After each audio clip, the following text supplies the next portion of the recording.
Ready! The British Army. To an outsider, it looks like one single fighting force.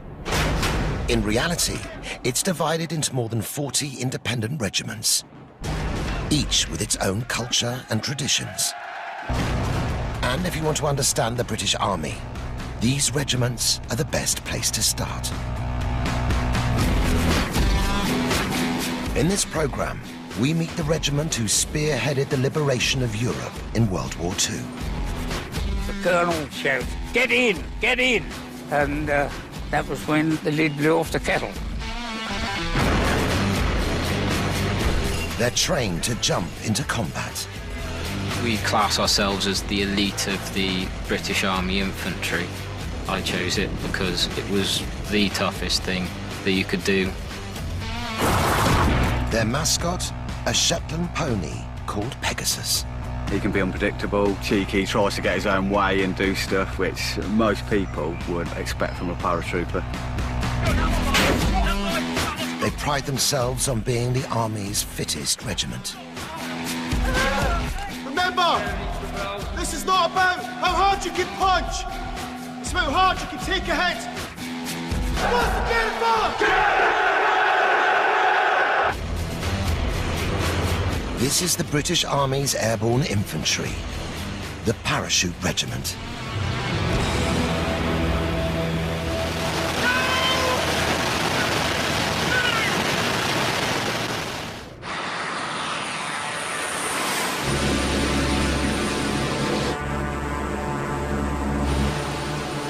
A jump, that's very difficult. You're strapped with over 120 pounds worth of equipment. That's not including your parachute or your reserve, so you're looking at over 200 pounds. The door will open, you'll all be stood there, the wind outside will be 120 knots, and you've got to step out into the unknown. Once that door opens and you feel the blast of the air, then you know it's game on. That red light comes on, then the green light, then we're off. Every man out the door.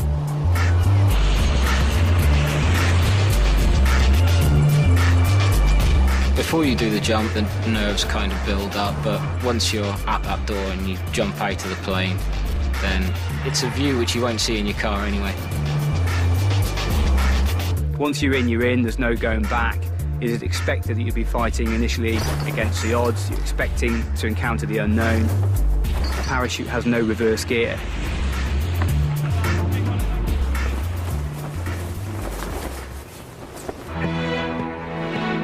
The Parachute Regiment, 1,600 soldiers. Can you sort your brother moves left a bit? And 128 officers divided into 3 regular battalions. Stand by for rapid! And a 4th made up of Territorial Army Reserves. One para is based in Wales and works with Special Forces on secret operations. 2 and 3 para are based in Colchester. The regiment has built its reputation on rapid deployment with minimal support and equipment. They've recently returned from Afghanistan. Their motto, ready for anything. 20! The regiment prides itself on selecting some of the Army's brightest recruits. At Catterick Garrison in Yorkshire, they must pass one of the Army's toughest selection courses. P Company, short for Pegasus. Less than half will succeed.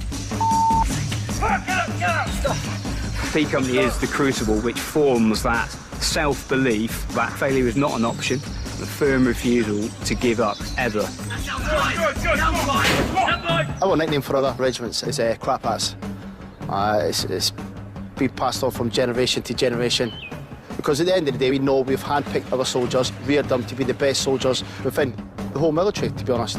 Number 7, got a case down! The Trainasium. A 60-foot-high aerial assault course designed to test their head for heights.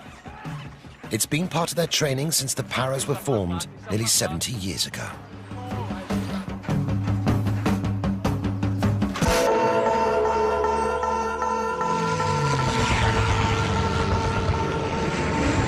In World War II, Hitler's 20,000-strong force of paratroopers were at the forefront of the Nazi invasion of Europe. Churchill was impressed. In June 1940, he ordered the creation of a British unit of 5,000 paratroopers. He hoped they would one day spearhead Europe's liberation. Major Tony Hibbert was one of the first recruits. When we started, we were totally without discipline. Life was enormous fun, but we were an absolute flower.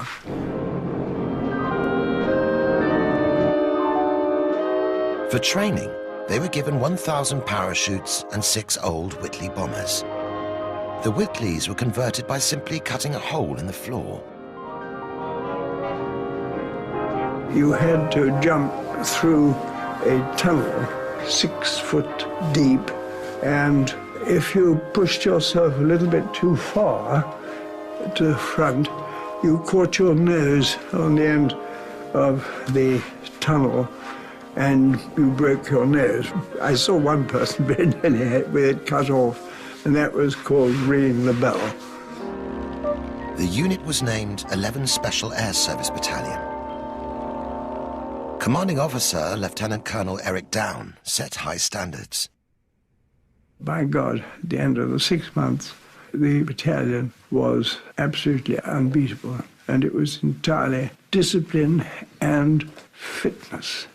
And he ran them absolutely into the ground.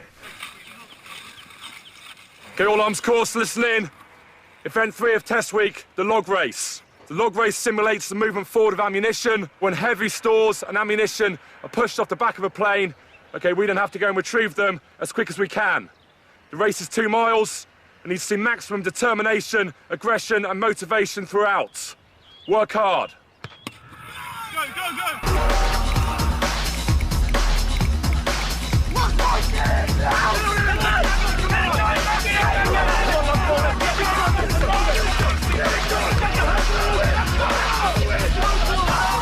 On the log race, you just need to keep going.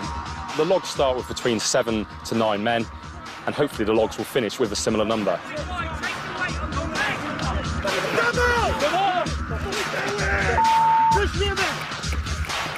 The moment you let go of the log, you're out of that particular event, you're off the race, and you won't score any points.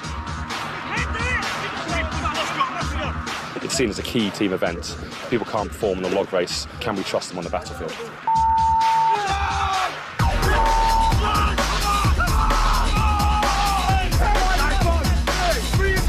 Your arm wants to drop off, your body's telling you to stop. You simply have to tell your mind to shut up, keep going forward. Only one! Keep going! And 4! Now, walking! Shut up! Shut up! Shut up!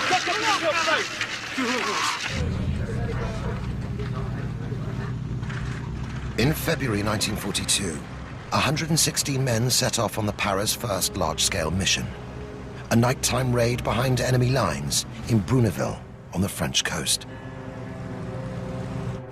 Their objective, to capture a sophisticated new German radar. They parachuted in darkness and quickly captured it. But getting out proved more difficult. They had to fight their way down to the beach to rendezvous with the Royal Navy. By the time the boats came, 2 were dead, 6 were wounded, and 6 missing. This film was shot by the Paras after the war. It's a recreation of their first battle honor.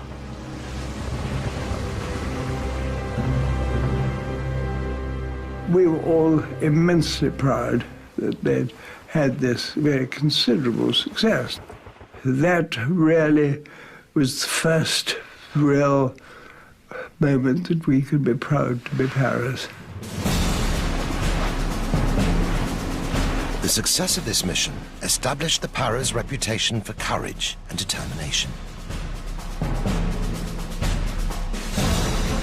Thousands of new volunteers came forward, and in August 1942, the battalion became the Parachute Regiment. Never Listen in. As I pass you, you will come together, toe to toe, nose to nose, eyeball to eyeball. Do you all understand? Yes, sir! Recruits are being psyched up for one of P Company's toughest tests. A form of boxing unique to the paras. They call it milling. Remember, this is not about how hard you can punch. It's about how hard you can take a hit and continue to move forward. That man in front of you is the enemy. 1 minute for your life, you will stand toe to toe and engage in hand-to-hand combat. Stand by. What's the benefit? Kill! What's the benefit? Kill! What's the benefit? Kill! The recruits are instructed not to defend themselves. They win points only for the determination, courage and aggression of their attack. Pin your ears back then, all arms, okay? Boxer stance, target area, okay? The face, that is where we're punching. Do you understand me? Yes, sir! 1 minute of controlled aggression, determination. Sit down! Get here, faster. Goes up. Move! Come on!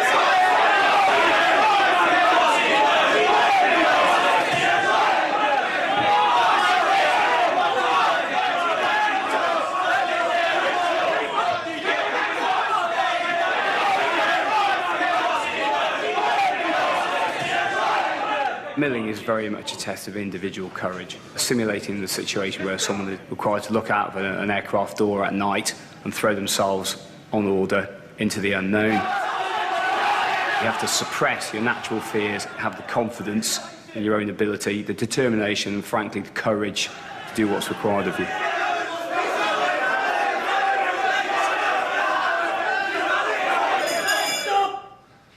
Shirts winner!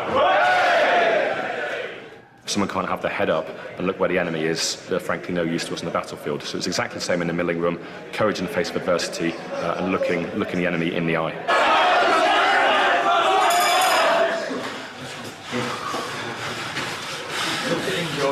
Well, for you two, draw! If the recruits pass P Company, they'll earn the right to wear the regiment's maroon beret. What I said we're going to do now is I'm going to teach you how to shake your berry should you be successful.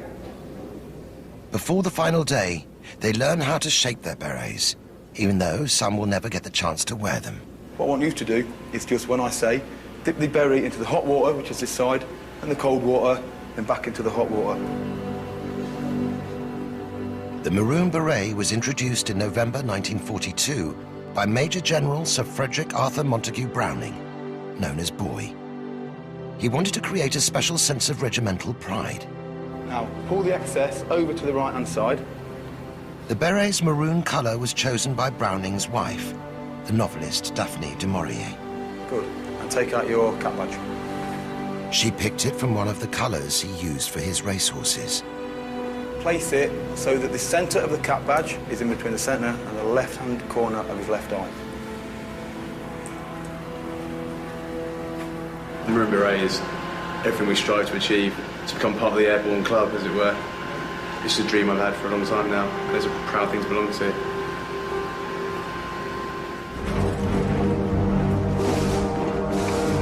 In 1944, the Paras spearheaded the liberation of occupied Europe. D-Day. They were part of a newly created division, the 6th Airborne. Its name was designed to fool the Germans. Rather than 6 divisions, in fact, there were only 2. The British would drop more than 7,000 men from the skies. The men sling their explosives and weapons around them, get into their parachutes and explain. With their equipment and camouflaged faces, look like some strange creatures from another world. The paratroopers were to land behind enemy lines in Normandy.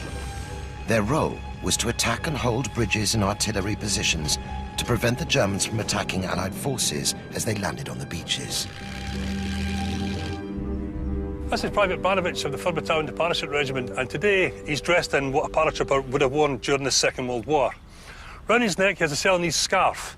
When the air resupply came in, they would actually link these together to form some kind of flag to attract the aircraft so they could drop the supplies onto you down below in the ground. Back in World War II, there was no reserve parachute if the canopy failed to open. Okay, requires a bit of a heave to get it to fit. Okay, obviously going into action, he had to carry his equipment. And the way we do this is, we pack all the equipment itself in the leg bag. It's fitted on the right leg, and then this system here will close around his leg. You've got hand grenades, mines, gammon bombs, extra ammunition, etc., whatever's needed for the task in hand. Weighing up sometimes up to 80 to 100 pounds of equipment in this bag. The parachutist rifle placed over the paratrooper's head. When he jumped, he would bring the weapon round and he would hold the actual weapon system close to his chest. It's very hot, it's very uncomfortable, very tight round the waist. Not comfortable kit at all, to be honest with you.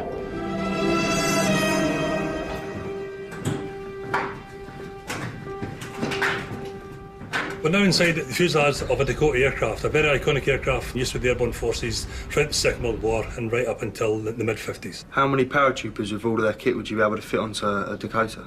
Okay, and its present configuration, it would take about 28 men all up. Normally slightly less than that, but 28 maximum. How long would it actually take for the 28 blokes to actually get out of the plane? I would say about 20 seconds and less.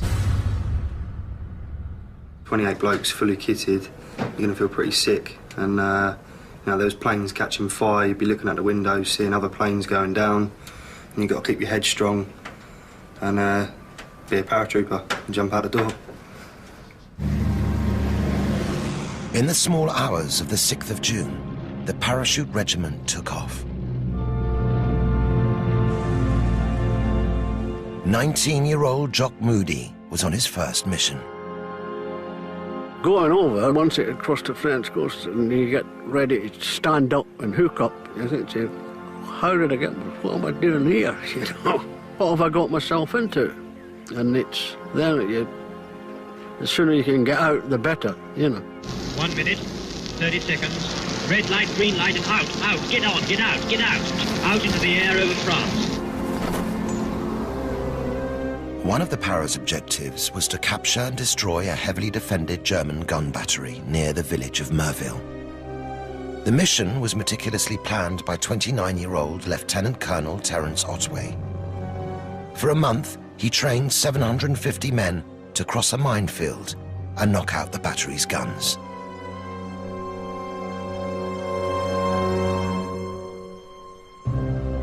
At 12:50 a.m., his paratroopers dropped. But they were widely scattered. Only 150 men made it to the rendezvous point. Otway ordered the mission to continue. Sergeant Len Daniels remembers the attack. The colonel, close up to the wire, shouts, "Get in, get in!" And that was when the lid blew off the kettle. The Bosch study started to open up. Plenty of muck flying about, trace of incendiary, mortar bombs, you name it, that was thrown at us. It was chaos. It was fighting, it was hand to hand, you know. Nearly half the Paras were killed or injured, but against the odds, they captured the battery and disabled the German guns. It's unbelievable. How the hell we come to it, I should never know. It was a bit of a fright, no? I dare say I killed one. And that's about all I can remember. Yeah, I did kill one, I know that. But it didn't, I had no regrets about that. I was doing a job I'd been trained for. Despite the huge casualties, they took the objective. They adapted and they drove on against ridiculous odds. And I think it's that sort of inspiration of overcoming adversity in extreme ways, which to us epitomises everything about the regiment, really, and everything about airborne forces.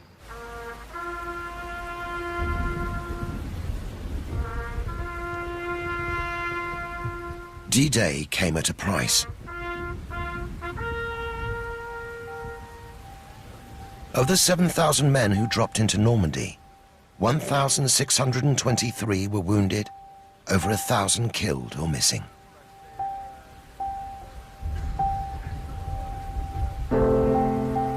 When I come back here, I'm very, very proud, I come back and pay my respects to a lot of young men like myself who weren't lucky enough to come back.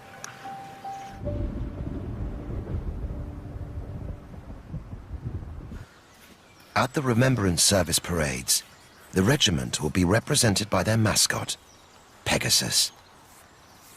Shetlands, for the size, are the strongest of all horse breeds. They're sort of short, stocky, which most people would expect from a paratrooper. He can be unpredictable, he's cheeky, he tries to get his own way and do stuff, which you could also say a lot of the blokes do as well. So they quite go hand in hand, really. This is his ceremonial dress. Basically, it's got all the battle honours all over it. It's quite weighty, but this then defines him as Pegasus then when he's out on parade. When he puts his regalia on, it's as if he knows he's got a job to do then. His temperament changes a little bit. He stops being, I was going to say an asshole, but you couldn't. He then sort of tends to behave, apart from if he runs away from you like he did last year, but 9 times out of 10 he's okay.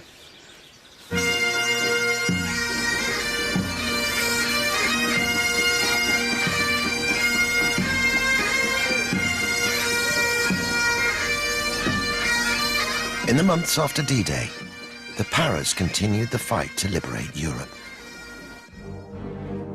Field Marshal Montgomery came up with a plan to bring the war to an end by Christmas. 30,000 Allied troops would be deployed to capture 7 bridges behind enemy lines in Holland. This would pave the way for Allied tanks to roll into Germany. On September the 17th, 10,000 British soldiers from the 1st Airborne took off. Their mission? To take and hold a road bridge over the Rhine at Arnhem.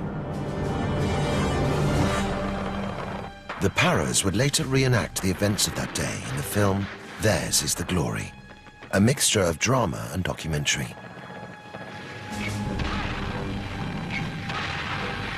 It shows how the Paras captured the north end of the bridge. They then found themselves surrounded by 2 heavily armoured German panzer divisions.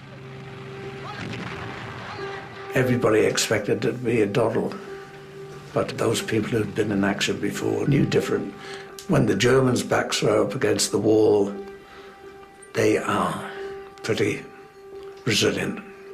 Everybody thought the Germans were on the run, but they can turn on a sixpence. And they did. People were being cut down left, right and centre. There was bodies lying all over the place.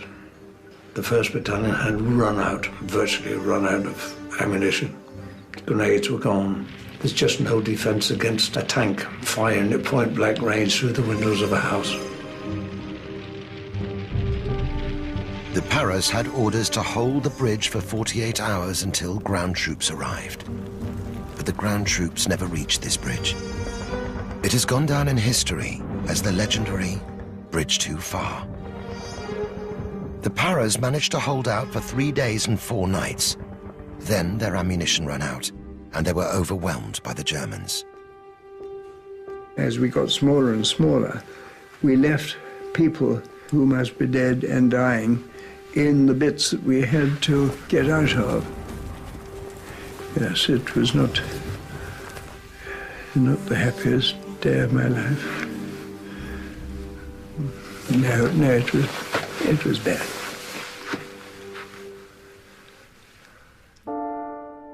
Of the 10,000 men who went to Arnhem, only 2,163 made it back. The Battle of Arnhem is the typical parachute regiment ethos. It embodies everything that we hold dear. You know, the guys fought together. To the last man, they were surrounded, outnumbered, outgunned, and still at the end of the day, they managed to hold out for days. Arnhem's extremely significant to the parachute regiment.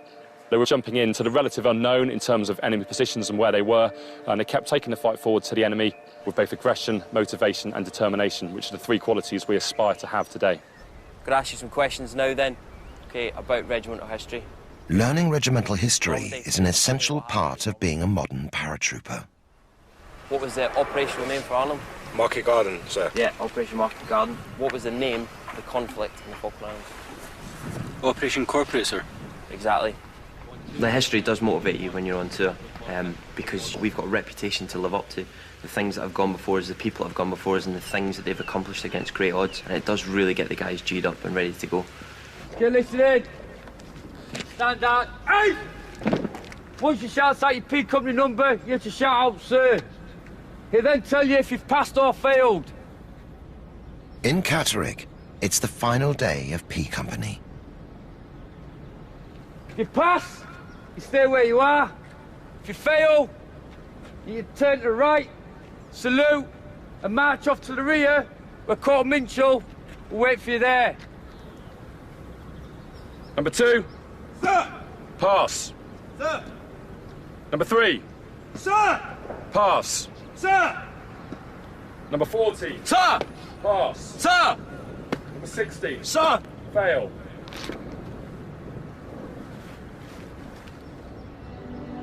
"105 started, 59 passed." Member, congratulations. Okay, well done. There you go. Thank you, sir. Mr. Radcliffe, congratulations. Thank you, sir. Welcome officially to the Parachute Regiment. Thank you very much indeed. Nat, well done. Derek, well done. Okay, congratulations. When I put the beret on, it was total relief, pride. You can feel adrenaline pumping through your body. It's something that you've wanted for such a long time.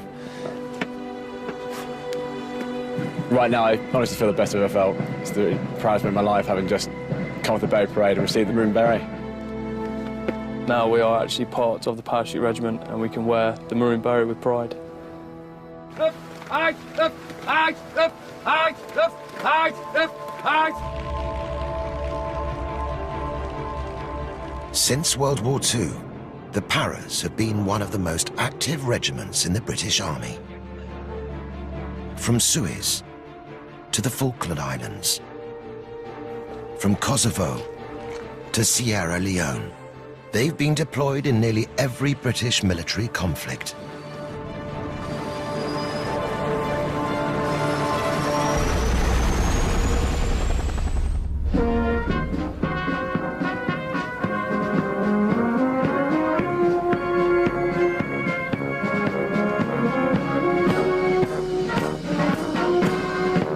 Merville Barracks in Colchester, the men are receiving campaign medals for their latest battle honour, Afghanistan.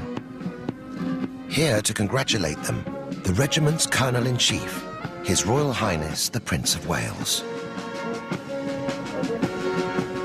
The regiment's veterans are also present at the parade. We come here to support the lads from the regiment because we've all been through what they've been through before. You're never an ex-para. You're always a para. And when I joined the Paras, it changed my life. It made me realise that I was somebody. I'd become a member of the elite, and I owe a tremendous debt of gratitude to this beret and this cap badge. In 1950, just 10 years after they were formed, Field Marshal Montgomery celebrated the Parachute Regiment's special place in the British Army. What manner of men are these who wear the maroon red beret? They are firstly all volunteers and are then toughened by hard physical training. They have jumped from the air, and by doing so have conquered fear. They've shown themselves to be as tenacious and determined in defence as they are courageous in attack. They are, in fact, men apart. Every man an emperor.